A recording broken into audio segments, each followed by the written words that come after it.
मेरे साथ कौन कौन है आपको ये बताता हूं। कल्पक के एडिटर हैं TV9 गुजराती के। हमारे साथ दीपाल त्रिवेदी हैं, वरिष्ठ पत्रकार हैं। अहमदाबाद से डॉक्टर अजय उपाध्याय हैं हमारे साथ, कांग्रेस के प्रवक्ता। और बीजेपी के गोपाल कृष्ण अग्रवाल बस थोड़ी देर में हमारे साथ जुड़ेंगे। फिलहाल आप सभी लोगों का बहुत स्वागत है। और कल्पक, आपसे ही शुरुआत करते हैं। लगातार आप ट्रैक कर रहे हैं इस बहुत बड़े अपडेट को, गुजरात के सरप्राइज पैकेज। ये कहा गया कि ये नाम है, लेकिन अब ये सरप्राइज पैकेज से आगे की बात हो गई है। क्या उसके बाद भी हम कोई और सरप्राइज देख सकते हैं कल्पक, अब जब भूपेंद्र भाई पटेल मुख्यमंत्री पद के तौर पर शपथ लेंगे उसके बाद?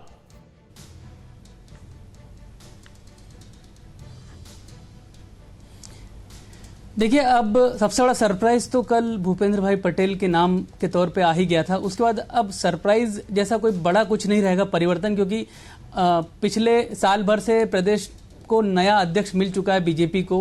अब मुख्यमंत्री भी नया हो गया है, तो संगठन पूरी तरह से अगले चुनाव के लिए एक तरह से तैयार है। और अब सरकार में भी नए मुख्यमंत्री के आने के बाद से ये तैयारी शुरू हो जाएगी। बदलाव एक रहेगा महत्वपूर्ण, वो ये कि जो 23 मंत्री विजय रूपाणी के मंत्रिमंडल में थे, उसमें किस तरह के बदलाव होंगे। नितिन भाई पटेल जो कि सरकार का दूसरा बड़ा चेहरा थे, उन्हें क्या नए मंत्रिमंडल में स्थान दिया जाएगा, उनकी क्या भूमिका रहेगी, इस पर नजर रहेगी। और साथ ही सबसे महत्वपूर्ण कि ओबीसी फैक्टर, जो कि गुजरात में सत्ता की चाबी उनके पास मानी जाती है, 70-80 सीटों पर उनका प्रभाव रहता है, उसके साथ इस बार क्या होगा? क्या 2 मुख्यमंत्री रखे जाएंगे, उप मुख्यमंत्री रखे जाएंगे? ये चर्चा चल रही है कि पूछ रहा हूं, क्योंकि मैंने एक आदिवासी और एक इसीलिए लिया क्योंकि विजय रूपाणी के साथ विपक्ष पटेल की सरकार नितिन पटेल पर भी बहुत हमलावर है और कह रहे हैं कि नितिन पटेल को भी जाना चाहिए। और सीआर पाटिल का बयान देखिए। सीआर पाटिल ने खुद बताया कि भूपेंद्र पटेल के साथ अभी कोई शपथ नहीं लेगा, वो अकेले शपथ लेने जा रहे हैं। और वो ये कह रहे हैं कि डिप्टी सीएम पर अभी कोई फैसला नहीं हुआ है, जबकि नितिन पटेल विजय रूपाणी के साथ डिप्टी सीएम थे।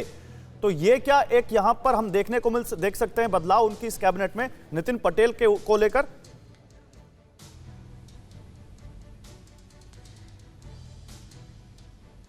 जी गौरव, बिल्कुल सही बात है। विजय रूपाणी के साथ पिछली सरकार का सबसे बड़ा चेहरा यदि कोई थे तो वो नितिन पटेल ही थे। इसलिए यदि विजय रूपाणी की सरकार गई है तो स्वाभाविक है कि उनके साथ सत्ता साझा करने वाले नितिन भाई पटेल की जिम्मेदारी भी उतनी ही बनती है, इसलिए उनका जाना भी तय माना जा रहा है। लेकिन जिस तरह से नितिन भाई की सीनियोरिटी रही, जिस तरह के उनके तेवर रहे हैं, उसको देख के थोड़ा असमंजस जरूर है। लेकिन भूपेंद्र भाई पटेल के नाम से साफ हो गया है कि ये तय हो रहा है पीएमओ से, सीधे प्रधानमंत्री का दखल अपने गृह राज्य में है। और कहीं ना कहीं वही बात आएगी कि अब जो नई कैबिनेट आएगी उसमें युवाओं को तरजीह ज्यादा दी जाने वाली है, जातिगत समीकरण सेट किए जाएंगे और हो सकता है कि वर्तमान मंत्रिमंडल से कई बड़े चेहरों को छुट्टी मिल जाए। एक लाइन में कहें तो आने वाले चुनावों का सारा समीकरण उसमें साधा जाएगा। दीपल जी, गलत तो नहीं कह रहा हूं? और देखिए, नई कैबिनेट से ज्यादा ये कहें कि ये चुनाव की तैयारी भी होगी, और क्योंकि पाटीदार समुदाय से सीएम चुन लिया गया है तो साफ है बीजेपी ने अपनी रणनीति साफ कर दी है कि इलेक्शन में कहीं कोई कमजोरी नहीं छोड़नी है। बिल्कुल ठीक बोला आपने गौरांग। जो कल्पक भाई ने बोला बिल्कुल सही है। मैं इतना ऐड करना चाहूंगी कि ये बहुत बढ़िया एक मास्टर स्ट्रोक है, क्योंकि भूपेंद्र पटेल एक इतनी क्लीन स्लेट वाले आदमी है और उनका जो इनएक्सपीरियंस है वो उनका सबसे बड़ा एसेट है। क्योंकि कोई भी अभी आम आदमी पार्टी गुजरात में हो या कांग्रेस हो, वो उनके बारे में कुछ भी निकाल सकती ही नहीं है, क्योंकि वो बहुत नॉन कंट्रोवर्शियल और जो उनका अनुभव नहीं है वही उनका पॉजिटिव स्ट्रेंथ बन रहा है, क्योंकि वो बिल्कुल क्लीन स्लेट के साथ आए हैं। और जो ये नया मंत्रिमंडल चुना जाएगा वो भी काफी नए फ्रेश फेसेस को स्थान देंगे, जिसके कारण भूपेंद्र पटेल के वर्णी के साथ ही भारतीय जनता पार्टी का मोरल गुजरात में बहुत ही बढ़ गया है। क्योंकि सबको जो पहले जब मोदी एक रिपोर्ट्स तो ये भी कह रही हैं, कुछ रिपोर्ट्स दीपल जी, कि जिस तरह से निकाय चुनाव में बीजेपी को जीत हासिल हुई, उनका इंटरनल सर्वे कहता है कि अब जल्दी से जल्दी चुनाव में जाना चाहिए। तो क्या ये भी दिखता है आपको कि भूपेंद्र भाई पटेल के आने के बाद क्या यूपी के साथ गुजरात के चुनाव भी दिखते हैं आपको? क्योंकि जिस आम आदमी पार्टी का आप जिक्र कर रहे हैं, बीजेपी के सूत्र ये कह रहे हैं कि अगर उनको ज्यादा टाइम दिया गया तो वो और ज्यादा डेंट करेंगे, जिस तरह से उन्होंने सूरत में एक बहुत बड़ी जीत हासिल की थी।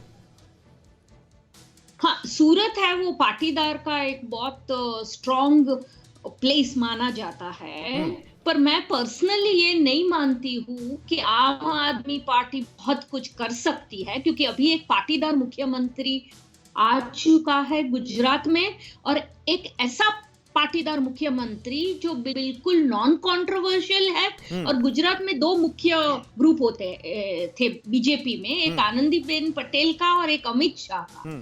ये एक ही व्यक्ति है जो एक कंसेंसस व्यक्ति।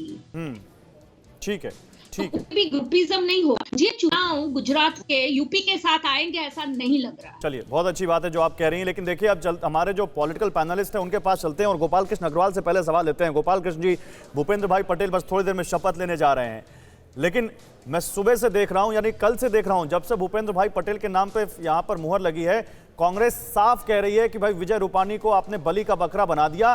कोरोना में उनकी जो नाकामयाबी थी, जिस तरह से उन्होंने यहां पर लोगों को साधा नहीं, पाटीदार समुदाय का जिस तरह से गुस्सा देखने को मिल रहा था, बीजेपी ने चुनावों से पहले उनको बलि का बकरा बनाकर अपने लिए यहां पर एक फेस सेविंग चेहरा लाकर रख दिया, भूपेंद्र भाई पटेल। नहीं, देखिए, कांग्रेस को तो हर चीज़ में कमी नज़र आती है, उनके जो नज़र है उसमें यह डिफ़ॉल्ट है। अल्टीमेटली भारतीय जनता पार्टी में, जैसे विजय रूपानी जी ने भी कहा, कि सभी कार्यकर्ता हैं और अलग अलग रोल्स उनको अलग अलग समय पे डिफाइन किए जाते हैं। और अल्टीमेटली उन्हें भी तो पहले पिछले इलेक्शंस के पहले बनाया गया था, तो ऐसी कोई बात नहीं है उनके नेतृत्व में। नहीं तो फिर ऐसा क्या हो गया? बार बार हम लोगों से सवाल पूछ रहे हैं, कितने बीजेपी नेताओं से सवाल पूछे, विजय रूपानी की क्या कमी थी जो उनको हटा दिया गया और भूपेंद्र भाई को ऐसे तो एक ऐसा नेता जिसने अभी तक पहला ही चुनाव जीता और उनको सीएम बना दिया आपने। नहीं, तो हमारे यहाँ कांग्रेस की तरह है नहीं ना कि एक आदमी दम बैठ गया कुर्सी पे तो वो हिल ही नहीं सकता, ना उसको कोई बदल सकते। अभी रूपानी जी को भी महत्वपूर्ण रोल है, आगे वो भी महत्वपूर्ण काम करेंगे।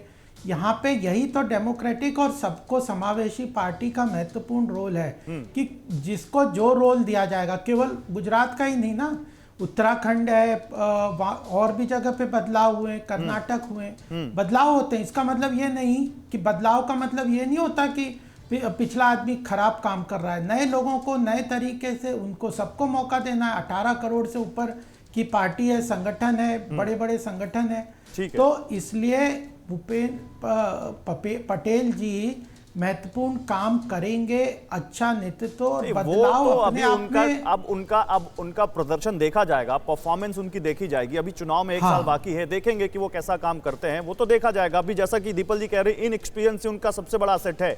नहीं, इनएक्सपीरियंस ये कैसे 1,15,000 वोटों से, अगर जो अल्टीमेटली पॉलिटिकल लीडर्स कौन होते हैं, जो जनता के साथ जुड़े होते हैं, जनता का उनको समर्थन है। अब उन्हें एमएलएस का समर्थन मिला है पूरी तरह से, प्रदेश और केंद्र के अधिकारियों का जो नेतृत्व का उन्हें समर्थन मिला है।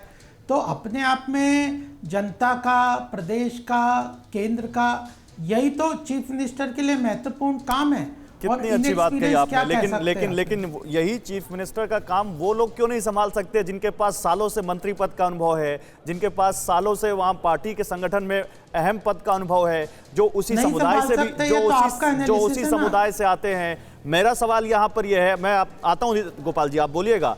अजय उपाध्याय, मेरा सवाल यहाँ पर यह है कि क्या दिक्कत है आपको? बीजेपी जीत कर आई है, बीजेपी चाहे विजय रूपानी को सीएम बनाए और चाहे भूपेंद्र भाई पटेल को बनाए, आप लोगों को इतनी दिक्कत क्यों हो रही है अगर उन्होंने अपना सीएम बदल दिया को?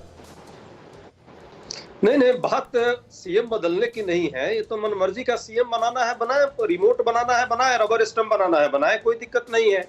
लेकिन कम से कम पाटीदार समाज की राजनीतिक चेतना का कम से कम ख्याल तो रखें। यदि पाटीदार समाज से ही आपको देना है तो एक से एक आपके पास भी लीडर थे। दूसरी बात, अभी बहुत सारा प्रजातंत्र की दुहाई दी जा रही थी। नहीं, एक से लीडर का क्या मतलब है? बीजेपी के ही तो हैं वो। बीजेपी ने अपने एक ऐसे कार्यकर्ता को यहाँ पर सीएम पद पर बैठा दिया, तो उसमें जो बहुत अननोन सा था, तो दिक्कत क्या है इसमें? बैठा दिया, उनका कार्यकर्ता, उनका विधायक है। गौरव जी, अब सुने, एकदम सही है, उनका कार्यकर्ता है, उनका विधायक है, उनके नेता है, उनको जो मन मर्जी करता है वो करे। मन मुख्यमंत्री बनाए, मुख्यमंत्री की तो जरूरत है नहीं इन्हें तो जिसको बनाना है बना दे। लेकिन इसका तो ख्याल रखें, गुजरात एक राजनीतिक दृष्टिकोण से गांधी और पटेल की कर्मभूमि रही है, जन्मभूमि रही है, वहां की एक राजनीतिक जागरूकता रही है। आज वहां के लोग तबाह हैं, परेशान हैं।